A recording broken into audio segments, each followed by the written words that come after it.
Hello शिक्षक साथियों एवं प्रशिक्षुओं, आप सभी का अपने यूट्यूब चैनल में स्वागत करता हूं। यह वीडियो उन सभी के लिए महत्वपूर्ण है जो आगामी टेट की परीक्षा देने जा रहे हैं, जो आपकी प्रस्तावित है 29 या 30 जनवरी में।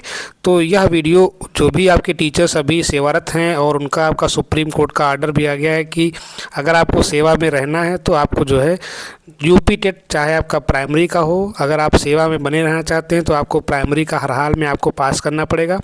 और अगर आप प्रमोशन चाहते हैं तो फिर आपको वहाँ पर जूनियर का आपका जो टेट होता है पेपर नंबर 2 वो आपको जो है देना पड़ेगा। दूसरी बात ये कि जो भी डीएलएड के प्रशिक्षु हैं या जो बीएड कर रहे हैं उनके लिए भी आपका जो है ये बहुत महत्वपूर्ण होने वाला है कि आपकी जो है जो आपका पूरा यूपी टेट का जो आपका जो है सिलेबस होता है वो कैसे आपका डिफाइन है, मतलब कितने कितने नंबर के आपके कौन कौन से विषय आते हैं उसके बारे में हम चर्चा करेंगे। तो हम सबसे पहले बात कर लेते हैं यूपी टेट जो आपका पेपर फर्स्ट होता है, उसको बोलते हैं हम 1 से 5 के लिए, मतलब कक्षा 1 से 5 यानी कि प्राइमरी लेवल का बोलते हैं। तो उसी के बारे में हम यहाँ पर बात करेंगे। तो यहाँ पर दिया गया है कि ये आपका जो पैटर्न है इसके बारे में आपकी विस्तृत यहाँ पर जानकारी है। तो इसमें कुल आपके क्वेश्चन आपके 150 आते हैं और कुल अंक आपके भी 150 हो गए, मतलब प्रत्येक जो आपका प्रश्न होता है वो आपका 1 नंबर का होता है। तो 150 आपके प्रश्न होंगे, कुल आपका अंक यहाँ पर भी 150 होगा, प्रत्येक क्वेश्चन आपका 1 नंबर का होगा। और जो परीक्षा की अवधि है वो आपकी यहाँ पर 2 घंटे 30 मिनट यानी कि 2.5 घंटे की है। तो अगर हम देखें 2.5 घंटे में आपके कितने हो जाएंगे मिनट, मतलब 1 घंटे का आपका 60 मिनट, 2 घंटे का आपका 120 हो गया, तो आपका लगभग 150 मिनट आपका बनेगा। तो 150 ही क्वेश्चन है और 150 मिनट हैं, तो आपको उसी टाइम में करना है। मतलब ये हुआ कि एक क्वेश्चन पर आपको 1 मिनट देना है, उसी के हिसाब से आपको जो है तैयारी करनी है। और तैयारी आपको स्मार्टली करनी है, क्योंकि ये होता है कि जो भी टीचर्स अभी सेवा में हैं उनके पास बहुत ज़्यादा समय नहीं रहता है, तो वो ऐसी तैयारी करें कि थोड़ा स्मार्ट तरीके से हो। मतलब ये हुआ कि हर चीज़ हम ना पढ़ें, जो हमारी आवश्यक है सिलेबस के अकॉर्डिंग हम उसी को पढ़ें। तो उसके लिए आप जो है चैनल से जुड़ जाएं और मैं लगातार यहाँ पर अपडेट डालता रहता हूँ कि आप कैसे जो है पढ़ाई करें, या फिर आपको जो है मैथ कैसे पढ़ना है। तो मैथ के वीडियोस भी आपको चैनल पर मिल जाएंगे और इसके बाद में जो है विषयवार जो है सेशन लाने का प्रयास करूँगा। अब हम बात कर लेते हैं यहाँ पर परीक्षा पैटर्न की। तो परीक्षा पैटर्न में देखिए यहाँ पर आपका जो है मतलब सेक्शन आपके बांटे गए। यहाँ पर आपके 5 आपके सेक्शन होते हैं, मतलब 5 आप विषय कह लीजिए उनको। जो है प्रश्नों की संख्या आपकी प्रत्येक सेक्शन की आपकी 30 होती है और कुल अंक आपका 30 होता है। मतलब ये हुआ कि 30 पंचे आपका 150 और समय आपका भी जो है 150 मिनट का है, मतलब 2.5 घंटे का है। तो पहला इसमें पोर्शन है बाल विकास और शिक्षा शास्त्र। बाल विकास में जो भी आपका बच्चे का विकास होता है, बाल्यावस्था, शैशवावस्था, किशोरावस्था, उस पर बुद्धि आपका हो गया, व्यक्तित्व का विकास हो गया, सारे के सारे इसमें पहलू आपके जोड़े जाते हैं। प्रेरणा है यहाँ पर, ध्यान है, अवधान है, और कुछ आपके वहाँ पर सीखने के सिद्धांत आपके आते हैं, जैसे आपका जो है स्किनर का सिद्धांत हो गया, जीन पियाजे का हो गया, ठीक है। बुद्धि सिद्धांत आपके उसमें दिए गए हैं, 1 कारक 2 कारक। तो ये सब जो है हमको उसमें पढ़ना है और ये आपके 30 क्वेश्चन आते हैं। और अगर आप इसमें बेहतर पढ़ लेते हैं तो आप जो है बाल विकास में 25 के आसपास जो है कवर कर सकते हैं। भाषा हिंदी में आपका भी ये 30 क्वेश्चन होंगे, 30 नंबर के होंगे, ठीक है। इसमें आपका जितनी भी आप ग्रामर होती है वो आपकी आती है। यहाँ पर रचनाएं बहुत कम पूछी जाती हैं, लेकिन जूनियर में रचनाएं पूछ सकता है, लेकिन प्राइमरी में आपका केवल ग्रामर पोर्शन जो है उसमें आता है। और थोड़ा बहुत जो भाषा की आपकी जो पेडागोजी होती है वो आपसे पूछी जाती है भाषा अर्जन के संबंध में।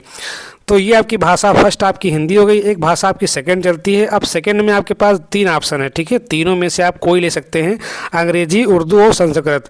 तो जो लोग हिंदी लेंगे उनके लिए संस्कृत बेहतर है, क्योंकि होता क्या है कि हिंदी की जो ग्रामर होती है वो लगभग आपकी संस्कृत से मैच करती है। तो जिनको इंग्लिश बढ़िया से आती है वही इंग्लिश का चयन करें, अन्यथा की स्थिति में फिर आपका पेपर थोड़ा अगर डिफिकल्ट हो गया इंग्लिश का तो फिर आप वहाँ पर फंस जाएंगे। तो आप जो है हिंदी के साथ अगर संस्कृत आप पढ़ें तो संस्कृत ही लीजिए, क्योंकि संस्कृत की ग्रामर और इंग्लिश ग्रामर लगभग आपकी सेम होती है।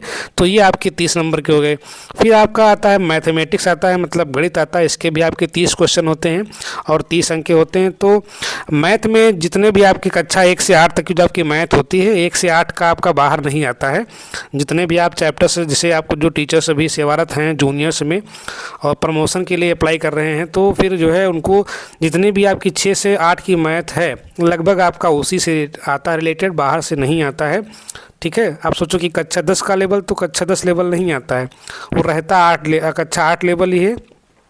तो हमको उसी हिसाब से प्रिपरेशन करनी है। कक्षा 6 से 8 आप जो है मतलब ये हुआ कि 1 से 8 तक की जो आपकी मैथमेटिक्स है मेनली हमको फोकस करना होता है 6 से 8 पर। तो 6 से 8 की अगर आप मैथ कर पा रहे हैं तो बहुत बेहतर। आप जो है 30 में से मतलब ये हुआ कि 20, 22, 25 तक तो आप कवर कर सकते हैं। अगर आपकी बहुत अच्छी मैथ है तो आप 30 में 28, 25 तक जा सकते हैं। फिर आता है पर्यावरण अध्ययन। पर्यावरण अध्ययन जो भी आप यहाँ पर अध्यापन कार्य कर रहे हैं कक्षा जो है अपना कक्षा 3, 4, 5 से जो है 3 से आपकी चलती जो है प्रकृति वाली जो है, तो प्रकृति के हिसाब से जितना भी आपका 1 से 8 तक का जो आपका एनसीईआरटी है, अगर आपको पर्यावरण अध्ययन पढ़ना है तो फिर आप जो है बेसिकली आप कक्षा जो है 4, 5 से आप एनसीईआरटी 6 से 8 जो आपकी एनसीईआरटी होती है वो आप उठा लीजिए। और 6 से 8 एनसीईआरटी के आपका बाहर नहीं आता है और बहुत आपको अगर पर्यावरण में दिक्कत आ रही है तो आप जो है एक आती है आपकी जो है परीक्षा वाड़ी की जो है आपकी जो है एनवायरनमेंट, लेकिन इसमें बहुत ज़्यादा डीप दिया गया है, आपको 20 लेवल का है। लेकिन हमें करना क्या है कि उसमें से भी हमको छांटना है। हम कंटेंट ऐसा पढ़ें कि कंटेंट लंबा हो लेकिन उसको जो है हमको शॉर्ट में पढ़ना है स्मार्ट तरीके से। तो ये आपका टोटल 150 अंक की आपकी जो है यहाँ पर परीक्षा होती है। प्राइमरी की हमने बात की 1 से 5 तक की। इसके मेन पॉइंट्स क्या है कि प्रत्येक प्रश्न का आपका 1 अंक का होगा, मतलब ये कि हर क्वेश्चन आपका यहाँ पर 1 अंक का होगा और इसमें कोई नकारात्मक यहाँ पर नेगेटिव मार्किंग यहाँ पर नहीं होती है। मतलब ये हुआ कि आपको यहाँ पर ये नहीं कि आपने क्वेश्चन गलत कर दिया तो आपको जो है वहाँ पर नेगेटिव मार्क्स आपके कटेंगे। क्वेश्चन आप पूरे अटेम्प्ट करेंगे, ठीक है। 4 ऑप्शन में से आप जो है अगर नहीं आपको आता है लास्ट में तो आप वहाँ पर जो है प्रायिकता से आप लगा सकते हैं, तुक्के से लगा सकते हैं कि आपका एलिमिनेशन मेथड से कि आपका ये ऑप्शन नहीं होगा तो वो होगा, ठीक है। ऐसे हम हटा करके जो है लास्ट में 2 ऑप्शन बचे तो आप जो है 50-50% चांस लेकर के कर सकते हैं वहाँ पर। सभी खंडों में प्रदर्शन समान रूप से महत्वपूर्ण है, ठीक है। तो ये तो खैर पहले आया था कि जो है हर आपको सेक्शन में पास होना है, लेकिन अभी यहाँ पर ऐसी कोई अभी क्राइटेरिया नहीं बनी है। हर सेक्शन में आप नहीं, अगर आप टोटल आप जो है पास हैं पूरा आपका जो है। अब देखिए यहाँ पर होता क्या है कि पासिंग मार्क्स कितना होता है, ठीक है। अगर हम बात कर लें पासिंग मार्क्स की तो यहाँ पर जैसे आपका जो आपके सामान्य वर्ग के बच्चे होते हैं, ठीक है, उनके लिए आपका यहाँ पर पासिंग मार्क आपका जो है यहाँ पर 90 अंक होता है, ठीक है। मतलब ये हुआ कि आपको 150 में आपको वहाँ पर 90 लाने हैं, ठीक है। लेकिन जो ओबीसी के अभ्यर्थी होते हैं, ओबीसी एससी मतलब जो रिजर्व कैटेगरी हैं, उनके लिए यहाँ पर आपका जो होता है 82 आपका, मतलब 150 में आपका यहाँ पर 82% आपका 82 नंबर आपके होने चाहिए, ठीक है। तो जो 90 ये आपका होता है आपका जो है 60% होता है, ठीक है, 150 का। तो ये आपका मतलब ये हुआ कि आपको जो है 60% मार्क्स लाने हैं किसमें, जनरल वालों के लिए जो सामान्य श्रेणी में आते हैं। और जो ओबीसी या एससी या एसटी में आते हैं उनको आपको जो यहाँ पर 55% आपको जो है यहाँ पर लाने हैं, ठीक है। मतलब 150 में 82 अगर आपके हैं तो आप ओबीसी में अगर हैं तो क्वालिफाई हैं, और अगर आप जनरल में तो आपको वहाँ पर 90 नंबर लाने हैं, ठीक है। तो ये आपका हो गया प्राइमरी का, कैसे कितने सेक्शंस है, कितने मार्क्स का आता है, कितने हमको लाने हैं, ठीक है। अब अगर हम बात कर लें इसमें थोड़ा और, यहाँ पर पेपर जो आपका होता है यूपी टेट का बहुत ही जो है बैलेंस्ड आता है, बहुत ज़्यादा हाई फाई नहीं आता है। लेकिन अब क्या है कि पहले जो परीक्षा करवाती थी वो आपकी करवाती थी पीएनपी, और अब करवा रहा है यहाँ पर उत्तर प्रदेश शिक्षा सेवा चयन आयोग। तो ये परीक्षा आपकी पहली बार जो आयोग करवा रहा है, तो इसका स्तर क्या होगा वो अभी जब पेपर आएगा तो उसके बाद ही यहाँ पर आंका जा सकता है। अगर पीएनपी का पेपर होता तो जो है एक आइडिया लग सकता था कि आपका ये पूछ सकता है, लेकिन नया आपका आयोग बना है तो उसके अकॉर्डिंग पेपर का लेवल क्या हो सकता है ये अभी भविष्य के गर्त में है। ये जब आएगा तभी आप यहाँ पर जान पाएंगे, लेकिन सिलेबस से बाहर तो नहीं देंगे यहाँ पर। जो भी आपका सिलेबस जो डिफाइंड होगा तो उसके अंदर ही आपको पूछा जाएगा, ठीक है। तो ये आपका हो गया प्राइमरी का। अब हम बात थोड़ा कर लेते हैं प्राइमरी जो आपका अपर प्राइमरी आपका जो होता है पेपर नंबर 2 होता है, इसको हम बोलते हैं 6 से 8 वाला बोलते हैं, ठीक है। इसे हम क्या बोलते हैं 6 से 8 वाला। मतलब जो अध्यापक कक्षा 6 से 8 में पढ़ाना चाहते हैं या अभी सेवारत हैं, तो अभी जो सुप्रीम कोर्ट का आर्डर आया है तो आप जितने भी सेवारत अध्यापक हैं वो सभी लोग इस परीक्षा को भरेंगे। मतलब इस यूपी टेट आपका जो पेपर सेकेंड होता है, क्योंकि अगर आपको प्रमोशन लेना है, जो भी आपका सुप्रीम कोर्ट का आर्डर अभी तक जो है, बाकी आगे स्थितियाँ क्या होती हैं, शिक्षक संघों द्वारा लगातार विरोध किया जा रहा है, और जितने भी लोग हैं उसमें आप जो है सहभागिता अपनी सुनिश्चित करें। मतलब जब विरोध हो रहा है तो उसको आप जो है वहाँ पर जरूर जाए, जिससे कि हो सकता है कि इसका कोई निदान हो सके। अमेंडमेंट ही इसका आपका जो है उपाय है। मतलब ये हुआ कि सुप्रीम कोर्ट का आर्डर आपका तभी पॉसिबल है इसमें जो है थोड़ा परिवर्तन हो जाए, जब यहाँ पर सरकार खुद जो है इसमें अपना जो है काउंटर देगी कि नहीं हम जो है अमेंडमेंट कर रहे हैं एनसीटीई में, जो भी एनसीटीई आपकी है national council for teacher education, तो उसमें अगर अमेंडमेंट होता है तभी इसमें परिवर्तन पॉसिबल है। ये भी परीक्षा आपकी जो होती है जूनियर वाली, ये भी आपकी 150 अंक की होती है। कुल आपके प्रश्न 150 होते हैं और परीक्षा की अवधि आपकी दोनों की सेम है, 2.5 घंटे, मतलब 150 मिनट में आपको 150 प्रश्न करने हैं। अब हम बात कर लेते हैं थोड़ा यहाँ पर जो है, अगर हम बात करें यहाँ पर परीक्षा के पैटर्न की, तो परीक्षा के पैटर्न का थोड़ा यहाँ पर शुरू थोड़ा चेंज हो जाता है। इसमें जो है बहुत ध्यान देना कि प्राइमरी में आपके 150 क्वेश्चन होते हैं, 150 मिनट के होते हैं और 150 अंक के होते हैं, ठीक है, मतलब तीनों का आपका सेम है। जूनियर में भी आपका सेम है, लेकिन थोड़ा यहाँ पर चेंज क्या होता है कि अगर हम बात करें बाल विकास और शिक्षा शास्त्र की, ठीक है, ये आपका जो है अनिवार्य होता है, ये सबको करना रहता है, ये 30 अंक का होता है। और जो सिलेबस आपका प्राइमरी में होता है बहुत आपको नहीं पढ़ना है। जो लोग प्राइमरी का टेट दे रहे हैं उनको आपका जो है बाल विकास में बहुत ज़्यादा नहीं पढ़ना है। क्वेश्चंस आपके लगभग वैसे ही रहते हैं, जब आप पढ़ेंगे बाल विकास पूरा जो है तो आपको क्वेश्चंस लगभग जो है उसी के अकॉर्डिंग ही मिलेंगे। तो बाल विकास आपका 30 नंबर का आता है, ये भी आपका 2.5 घंटे का होता है।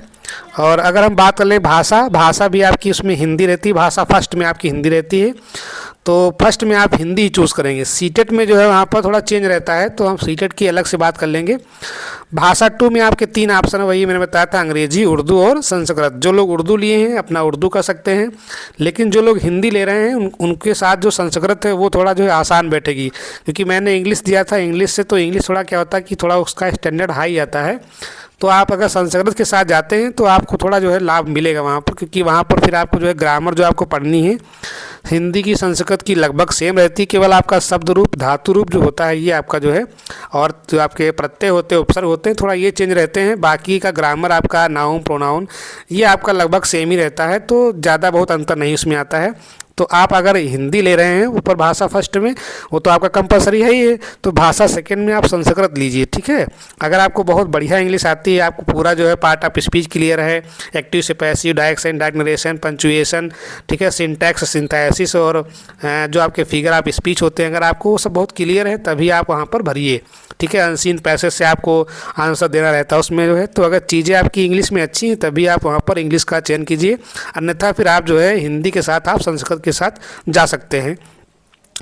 अब देखिए ये तो आपके 3 पोर्शन जो हो गए 120, मतलब जो है 3 त्रिक 90 नंबर के हो गए, ठीक है। अब यहाँ पर जो आपका बचा यहाँ पर गणित और विज्ञान, तो जो टीचर्स या जो भी प्रशिक्षु जो बीएड बीटीसी कर रहे हैं, अगर उनका साइंस स्ट्रीम है, मतलब उन्होंने बीएससी किया है, बैचलर ऑफ साइंस आपका बीएससी बायो हो, चाहे बीएससी आपका मैथमेटिक्स हो, चाहे आपका बीकॉम हो, अगर आपका साइंस ग्रुप से है, ठीक है, तो आपको फिर वहाँ पर जो है सॉरी बीकॉम आपका उसमें वाणिज्य में जाता है, तो आपका आर्ट में काउंट होता है।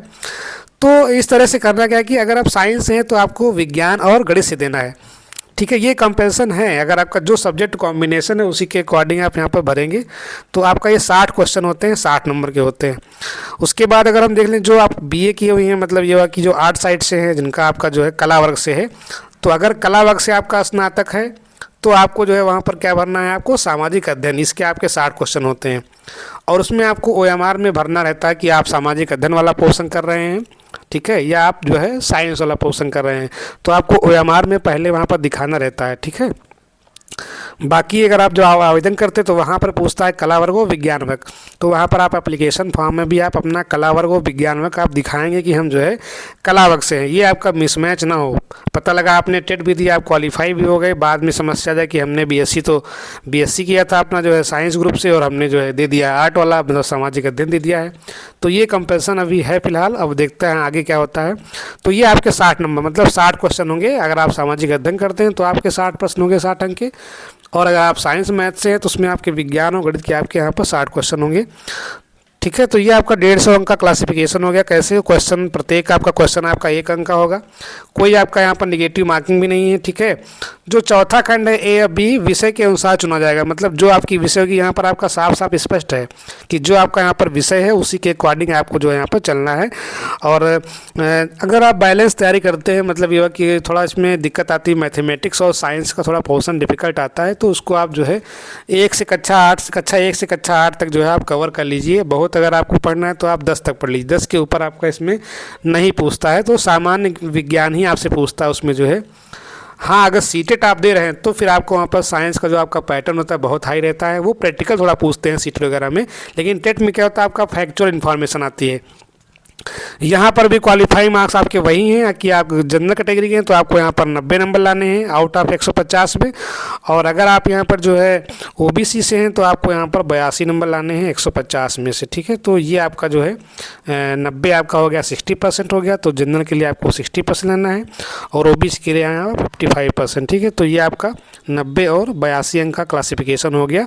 तो आप अपनी तैयारी को बेहतर कर सकते हैं, चैनल से जुड़ जाएं, जिससे कि आपको समय समय पर विषयों की अपडेट और जो भी महत्वपूर्ण आपके जो है यहाँ पर क्वेश्चन की सीरीज होंगी वो मैं पीडीएफ फॉर्म में लाने का प्रयास करूँगा विद एक्सप्लेनेशन। पूरा आपको चैप्टर जो है उससे थोड़ा क्लियर हो जाए कि क्वेश्चन के माध्यम से हम पूरा जो है चैप्टर क्लियर करने का प्रयास करेंगे। तो ये आपका पेपर 1 और पेपर 2 का कितने अंक आता है, कितना इसका पासिंग मार्क है, कौन सा हम सब्जेक्ट कॉम्बिनेशन रखें जिससे कि हमारी सफलता जो है सुनिश्चित हो जाए। यहाँ पर कॉम्बिनेशन में केवल दिक्कत आपको आती है कि हिंदी अगर लेते हैं तो संस्कृत या इंग्लिश में। ठीक है, तो अगर आपकी इंग्लिश अच्छी है तभी आप वहाँ पर लीजिए, अन्यथा की स्थिति में आप संस्कृत के साथ जाइए। तो इस वीडियो में इतना ही। आगे हम बात करेंगे कि यूपी टेट का प्राइमरी का सिलेबस क्या है और जूनियर का सिलेबस क्या है। तो नेक्स्ट वीडियो का इंतजार कीजिए और मिलते हैं अपने नए सेशन के साथ, सिलेबस के साथ। Thanks for watching.